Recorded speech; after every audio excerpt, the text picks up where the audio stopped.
শেরপুর থেকে রাত্রে মাহফিল করে রওনা দিছি, আমার মনে নাই গাড়ির যে তেল নাই। শোনা গো, আমার খুব কষ্ট যে বলো। আমার 100 SS একটা হিরো হুন্ডা ছিল তখন,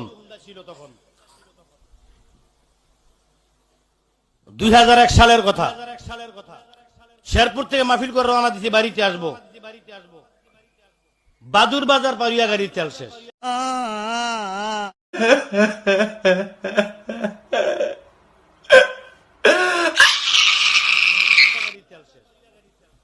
বাদুর বাজার চিনেন আপনারা?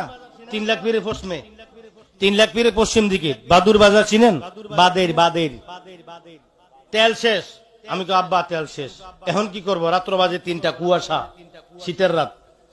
আব্বা কখন গাড়ি থেকে নামো, নামছি, টাঙ্কিটা খোলো, খুলছি, লাগাও, লাগাইছি, স্টার্ট দাও, এক স্টার্টে বাড়িতে তো আইসি তেল ছাড়া 1 সপ্তাহ গাড়ি চালাইছি। शाबाश बेटा, बहुत बढ़िया मुन्ना।